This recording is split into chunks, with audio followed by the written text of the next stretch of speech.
All right, so these are 7 e-notes, which is writing a potential polynomial that's of least degree from the given zeros. I say potential because there are different polynomials that can have the exact same zeros. So there are different ones that can have the exact same zeros.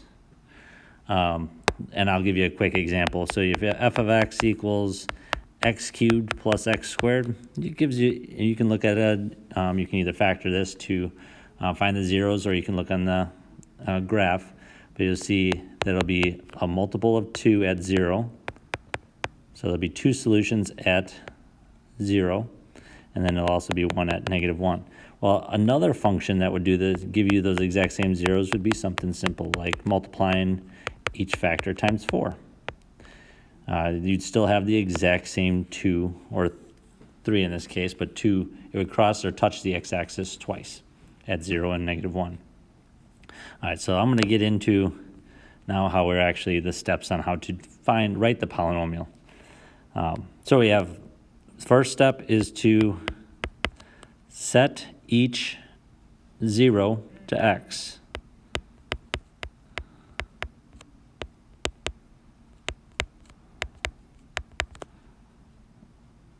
So we're going to set them equal. So x equals 0, x equals 1, and 1 is a multiple of 2, so we got to write it twice. Second step is these are zeros, so we need to get those to factors. So write the equations. Those are all equations, 3 equations. So they equal 0. So the first one, x equals 0, that already is 0. So x is actually your factor. The second 0, let's change it so it's in factored form. So x minus 1 is your factor. And of course, this next one is going to be the exact same. I should have canceled that out or simplified it. And you get x minus 1. So we have 3 factors. The next step is to set each, or make their factors are multiplying. So we're going to have each factor put into function form, and in this form is called factored. So this is the factored form of the polynomial. I don't want the factored form in this case. I want an actual polynomial form, standard form. So I should have probably had that in the directions, but I wanted to change these to standard form. When you're multiplying factors, multiply 2 factors at a time. Only multiply 2 factors at a time. That is a rule. Think about with multiplication, like 2 times 3 times 4. You wouldn't multiply them all together. You multiply 2 times 3 first, then times 4. So you're going to do that here. It doesn't matter the order you write them in, or you multiply them in. We just have to multiply. So I'm going to multiply this monomial times this binomial, so we're going to have to distribute. The x times x is x squared. X times -1 is -x. And then our second binomial will come down. Now we have 2 factors left. We have x squared minus x and x minus 1. We need to multiply these out. Well, here we have a binomial times a binomial, so you're going to distribute, but you're distributing twice. So you have x squared times x is x cubed. X squared times -1 is -x squared. Now we need to distribute the -x times x, which is -x squared, and -x times a -1, which is a positive x. And that is our function. We need to simplify if you can. We have like terms here in the middle. So you have f of x equals x cubed. -1 minus 1 is actually a -2 x squared. Remember, your coefficients are it's just counting how many you have or don't have. In this case, we don't have 2 of them. So it's -2. And there is your function. So polynomial with least degree, given the following zeros. So we have, first step is we have 0, and we're going to write that twice because it's a multiple of 2. And here we have 3i, positive 3i, so x equals a positive 3i. And you have a negative 3i. X equals a negative 3i. Then the next step is to make sure each 0 is, or each of these equations equals 0. First two already do. So your factors are x and x. Next one, you have to subtract 3i. You get 0 equals x minus 3i. I know this looks weird, but there's your factor, x minus 3i. We'll get to it. I promise it will not be anything too wild that we're doing here. You can get through it. So there are 4 factors. We're going to write the polynomial now in factored form.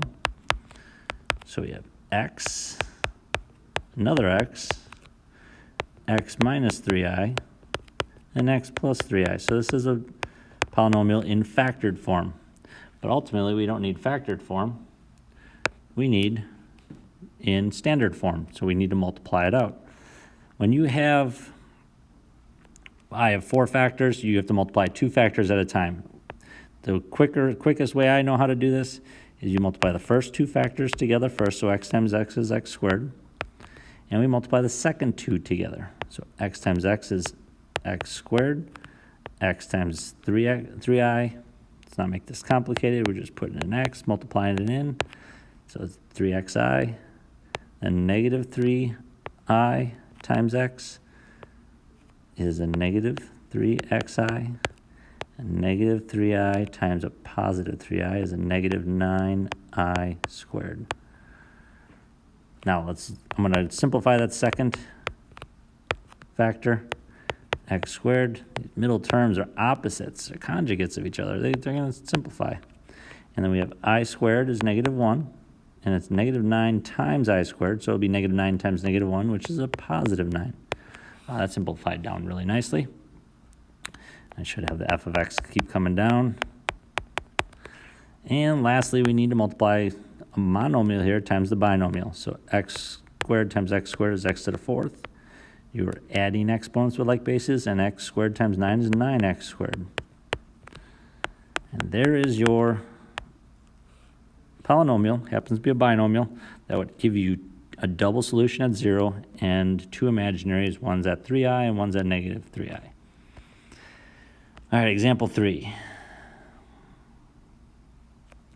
We are going to do the exact same steps. You have x equals, I'm going to write it a little smaller, positive 3 or 4 square root of 3, x equals a negative 4 square root of 3, and x equals 2/5. All right, do the exact same steps. We are going to make each equation equal 0. I know this kind of like the imaginaries of the last one looks kind of weird, but well, we'll work with it. You notice these are conjugates, they're opposites of each other. So when you start multiplying conjugates, opposites, they really work out nicely.